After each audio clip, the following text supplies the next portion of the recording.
Well, hey guys, it is another week, and it's been a little bit since I posted anything. So, you're sooner or later going to find out I'm a bit of a tool person anyway.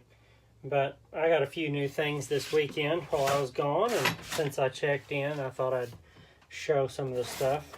First of all, I got another Nielsen Plane off of an auction I managed to win on eBay.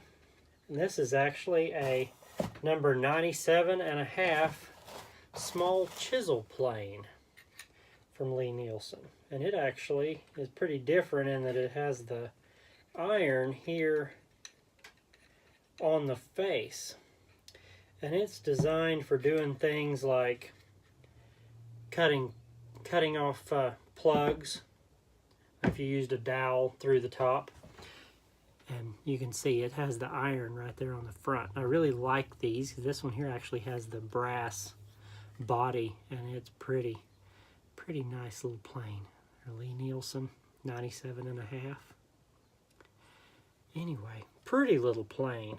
But I've wanted one of those for a while. They're just kind of a neat looking deal to have.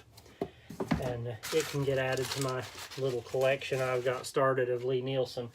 But also, with having these dog holes in the bench, I was in Woodcraft this week, and I couldn't resist going ahead and getting the clamping element. So we're going to actually see what we got here. I've never had these before, and I want to see how they fit and work here. Drop right in those holes, and you remember these holes are actually from the domino fix jig that we did here.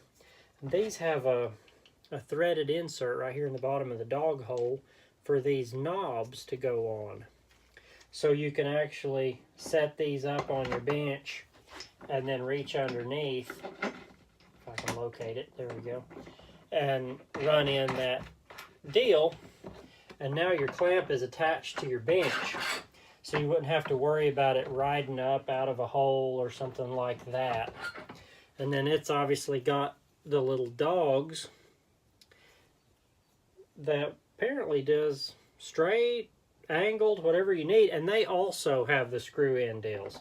So you can drop this in like right here, and you can go underneath and screw on the pieces for that also. So those hold still. And I don't know if I have a piece of wood handy, but it's something the kids didn't draw on too much. But yeah, you could put a piece in there, slide your clamp up to it, spin it down, and you could have that right there, and then go ahead and do planing, sanding, whatever you need to do. Boy, I love these planes. Anyway, I got those, and that ought to be just about a handy little setup on my workbench here. Now they're a little pricey. I think I paid about $118 for these at Woodcraft this weekend, but kind of neat little deals. Just kind of expand the functionality of my new benches that I'm building. Everything's going to have these holes, so I might as well make them as user-friendly and more likely for me to use them as possible. Also, a guy on eBay, I believe, makes these. These are called rail dogs, and they actually fit in the bottom of your Festool rails. They've got a nut on the top, and these unscrew right here. So you can put them in your track and then just turn the dog to tighten it down. Makes it so when you're working on your workbench, these are fastened to your rail, and they will reference right into these holes, so you can drop that rail at a dead-on 90 degrees to your cross stock that would be butted up with your regular dogs that you keep in your bench.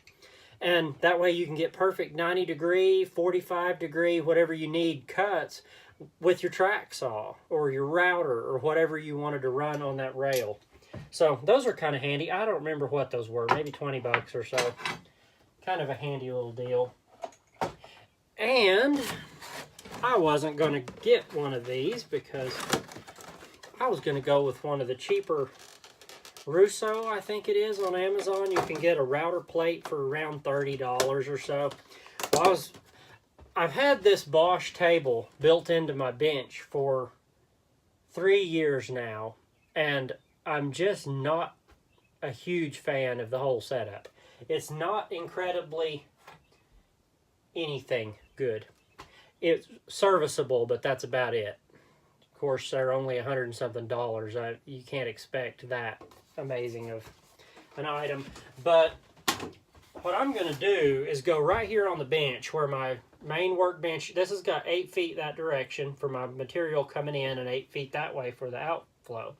Well, I'm going to go right here and just add on another sheet of oak going straight across and have this all one piece and use a router plate to drop my router in instead. So I got wife made me get this. She saw me looking at it and went ahead and put it in the cart. But this is the Woodpecker's router plate, and it's not the lift, it's just the plate. So I'm gonna see what you get in this deal, but I don't remember what this was. Oh, there it is. $110 for a router plate when I was really only planning to spend in the 30s. But we're gonna see what it is here. I love tools, so I constantly get some of this stuff.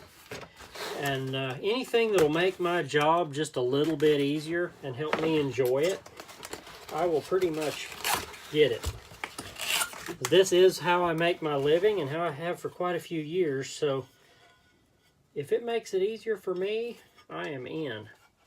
Anyway, there's the plate. That's actually a nice, thick aluminum plate. I like that. I got instructions in here. We've got leveling pins, it looks like, for the corners. Looks like it's also got a starter pin there. I hope that would be really nice since it's an open deal. And then some different ring sizes to drop in. It has a little wrench, if you can see that you can drop in these to turn them in and out. Anyway, that, and just to make my life super easy and do it right, I got the Woodpecker's router template too. This was only $14.99, and it's going to save me a lot of time drawing this thing off.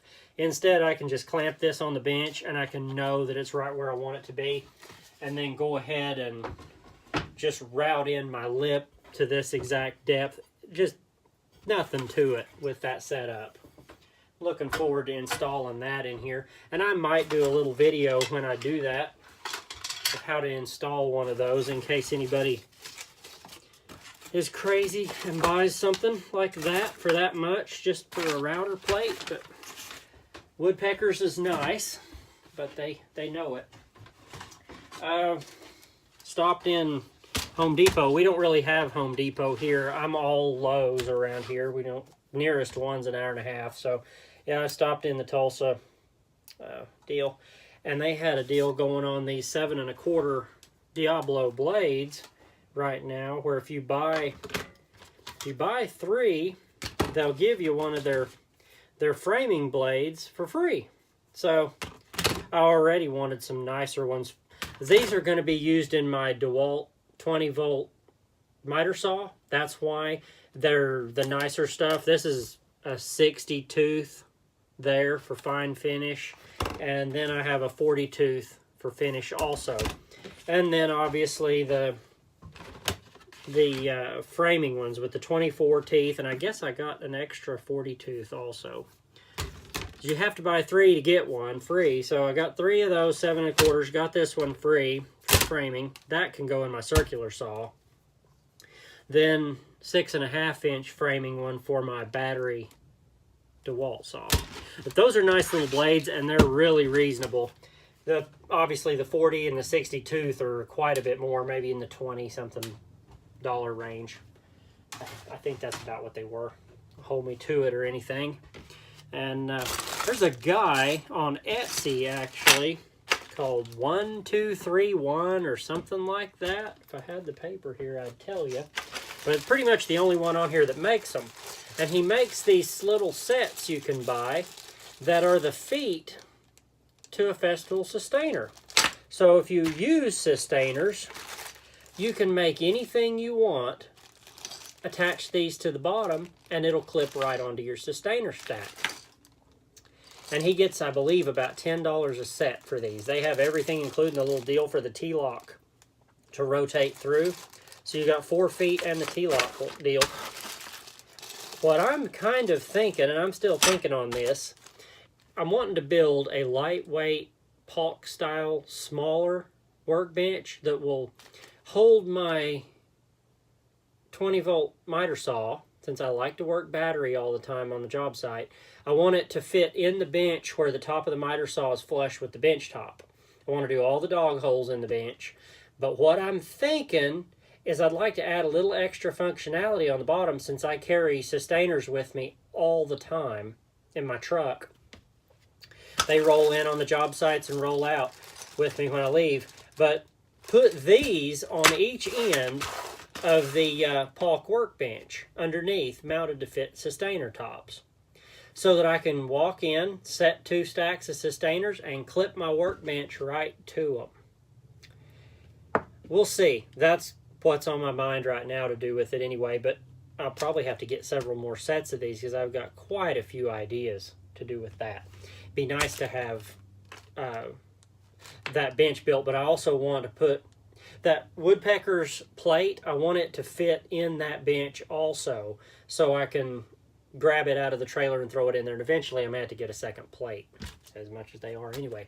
But since I have a template already, I can go ahead and route that to fit in there, and then I can just lift the plate and router right out of my trailer, drop it in my portable bench when I set up outside, and have it right wherever I'm at, in the house, wherever. I have the battery saw to run the rest of the time also with it. So you have your miter saw, your router, all of it in one little station, along with all these holes, so I can do all kinds of this clamping stuff. These clamps are just fantastic. I much prefer the quick clamps, and I think Bessie makes a version of these too if you're not into the green. But those are just nice, really solid. And I grabbed a couple of templating bits. I believe I put the other one in the truck because I needed to route some door hinges out. This is a deeper Freud 1-inch deep, 1/2 inch diameter for routing the woodpecker's template in, as well as any other templates that I want to do. And I saw the handyman here on YouTube. I saw him using one of these. This is one of 2 Ryobi tools I have, and I bought both of them this week. I got their little score and, what is it, door latch installation kit. This looked really neat, and it's only like 9 something. So if you tear it up, it's not a big deal. It pays for itself on the first one, I'm guessing. It scores the latch plates and things like that, so you can get a perfect chisel cut. And then the other one I bought was the clamp-on router template for doing the hinges. And I'm going to do that. Maybe try to do it with the 1400 router. I don't know, that might be way too much overkill. I'm going to have to use my old DeWalt trim router. I wish DeWalt would come out with a 20 volt trim router like everybody else is doing, but in time. Anyway, just thought I'd do a little update on what I'm up to and playing with. I'm going to try to do a walkthrough on that underground house again, because I've gotten quite a bit further on that job, and it's really close to finished. Just got bathrooms left to do, I think, on it. Anyway, I really appreciate everybody that watches these videos. I didn't realize how many views that last one I put up was going to get with the review of that domino fix. But anyway, if you have anything you'd like to see or anything like that, just let me know. I'm still planning to do a video on my truck organization if I can catch a few minutes in the daytime when it's not dark already outside, and show you some of the stuff that I really like organizing with in there for my screws and hardware, basic hand tools, and everything that I have to have day to day on the jobs. Anyway, thank you guys for checking in with me and watching this long of a video again. But got some cool stuff and just kind of wanted to show you guys. I will try to do a few videos when I'm installing this stuff in here also this week. But thanks for watching. Be sure to subscribe if you like to see this kind of stuff.